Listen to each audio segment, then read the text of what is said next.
ರಾಜ್ಯ ಕಾಂಗ್ರೆಸ್ ಪಾಳ್ಯದಲ್ಲಿ ನಾಯಕತ್ವ ಬದಲಾವಣೆ ಚರ್ಚೆ ಬೆನ್ನಲ್ಲೇ ಸಾಕಷ್ಟು ಹಿರಿಯ ಶಾಸಕರು ಸಚಿವಾಕಾಂಕ್ಷಿಗಳಿದ್ದಾರೆ. ನಮಗೂ ಒಂದು ಅವಕಾಶ ಕೊಡಿ ಅಂತ ಆ ನಿಟ್ಟಿನಲ್ಲಿ ಸಭೆ ಕೂಡ ಮಾಡಿದ್ರು. ಕಾಂಗ್ರೆಸ್ನ ಹಿರಿಯ ಶಾಸಕರ ಮೀಟಿಂಗ್ ವಿಚಾರಕ್ಕೆ ಸಂಬಂಧಪಟ್ಟ ಹಾಗೆ ವಿಧಾನಸೌಧದಲ್ಲಿ ಶಾಸಕ ಬೇಳೂರು ಗೋಪಾಲಕೃಷ್ಣ ಒಂದಿಷ್ಟು ಹೇಳಿಕೆಯನ್ನು ಕೊಟ್ಟಿದ್ದಾರೆ.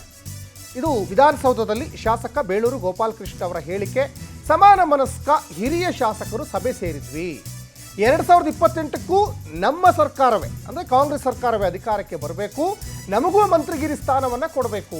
ಅದಕ್ಕಾಗಿ 25ರಿಂದ 27 ಶಾಸಕರು ನಿನ್ನೆ ಮೀಟಿಂಗನ್ನು ಮಾಡಿದ್ವಿ. ನಮ್ಮದು ಬೇಡಿಕೆ ಇದೆ, ನಮಗೂ ಅವಕಾಶ ಕೊಡಿ ಅನ್ನೋದು ನಮ್ಮ ಬೇಡಿಕೆ. ಏನು ನಮ್ಮದು ಭಿನ್ನಮತ ಅಲ್ಲ, ಅದು ನಮ್ಮ ಹಕ್ಕು. CM ಅನುಮತಿಯನ್ನು ತೆಗೆದುಕೊಂಡು ದೆಹಲಿಗೆ ಹೋಗ್ತೀವಿ. ವಿಧಾನಸೌಧದಲ್ಲಿ ಶಾಸಕ ಬೇಳೂರು ಗೋಪಾಲಕೃಷ್ಣ ಅವರ ಹೇಳಿಕೆ ಇದು. ಆಲ್ರೆಡಿ ಸಾಕಷ್ಟು ಹಿರಿಯ ಕಾಂಗ್ರೆಸ್ನ ಶಾಸಕರು ಈ ಅವಧಿಯಲ್ಲೇ ಈಗೇನೀಗ ಕಾಂಗ್ರೆಸ್ ಸರ್ಕಾರ ಅಧಿಕಾರದಲ್ಲಿ ಇದೆಯಲ್ಲ, ಈಗಲೇ ನಮಗೂ ಒಂದು ಅವಕಾಶ ಕೊಡಿ, ನಾವು ಕೂಡ ಪಕ್ಷಕ್ಕೋಸ್ಕರ ಸಾಕಷ್ಟು ದುಡಿದಿದ್ದೀವಿ, ಜೊತೆಗೆ 2028ಕ್ಕೂ ಕೂಡ ನಮ್ಮ ಸರ್ಕಾರನೇ ಅಧಿಕಾರಕ್ಕೆ ಬರುತ್ತೆ ಅಂತ ಸಾಕಷ್ಟು ಶಾಸಕರು ಹೇಳಿದ್ದಾರೆ. ಅದರಲ್ಲಿ ಬೇಳೂರು ಗೋಪಾಲಕೃಷ್ಣ ಅವರು ಹೇಳಿಕೆ ಕೊಡೋದ್ರಲ್ಲಿ ನಾವು ಭಾಳ ಆಶ್ಚರ್ಯ ಅಂತ ಏನಿಲ್ಲ. ಯಾಕಂದರೆ 135+ ಶಾಸಕರ ಒಂದು ಸುಭದ್ರ ಸರ್ಕಾರ ಅಲ್ವಾ.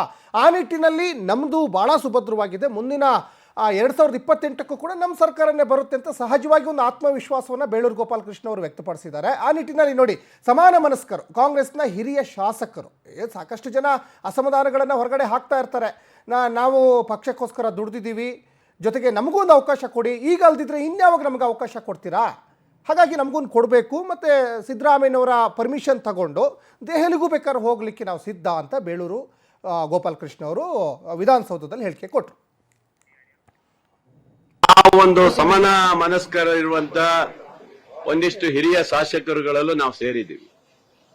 ನಮ್ಮ ಉದ್ದೇಶ ಏನಂದ್ರೆ ರಾಜ್ಯ ಸರ್ಕಾರ 28ಕ್ಕೂ ಸಹ ನಮ್ಮ ಸರ್ಕಾರ ಮುಂದಾಗಿ ಬರಬೇಕು ಅನ್ನೋ ಉದ್ದೇಶದಲ್ಲಿ ಗೊಂದಲಗಳು ಸೃಷ್ಟಿಯಾಗಬಾರ್ದು ಅನ್ನೋ ಇದರಲ್ಲಿ.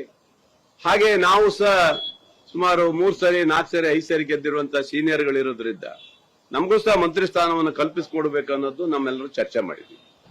ನಾವು ಚರ್ಚೆ ಸುಮಾರು 27 ಜನ 28 ಜನ ಇದ್ದೀವಿ. ಎಲ್ಲರೂ ಸೇರಿ ಒಂದೇ ಚರ್ಚೆ, ನಾವು ಬೇರೆ ಏನು ಕೇಳಲಿಲ್ಲ. ನಮಗೂ ಒಂದು ಅವಕಾಶ ನಾವು ಮಾಡಿಕೊಡ್ಬೇಕು, ಯಾಕಂದ್ರೆ ಇಷ್ಟು ದಿನ ಮಾಡಿದ್ದೀರಿ, ಮತ್ತೊಂದು ಹೊಸೊಬ್ಬರಿಗೆ ಅವಕಾಶ ಮಾಡಿಕೊಡಿ, ಸೀನಿಯರ್ ಇರುವಂತ 7-8 ಜನ ಇರಲಿ, ಬಾಕಿಯವರಿಗೆಲ್ಲ ಅವಕಾಶ ಮಾಡಿಕೊಡ್ಬೇಕು ಅನ್ನೋ ರೀತಿಯಲ್ಲಿ ನಾವೆಲ್ಲರೂ ಸೇರಿ ನಿನ್ನೆ ಕೂತು ಚರ್ಚೆ ಮಾಡಿದ್ವಿ. ಬೋರಿಂಗ್ ಏನ್ ಕ್ಲಬ್ ಅಲ್ಲಿ ಸೇರ್ಕೊಂಡು ನಾವೆಲ್ಲ ಚರ್ಚೆ ಮಾಡಿದ್ವಿ. ನಾವೊಂದು ಸಮಾನ ಮನಸ್ಕರ ಇರುವಂತ ಒಂದಿಷ್ಟು ಹಿರಿಯ ಶಾಸಕರುಗಳಲ್ಲೂ ನಾವು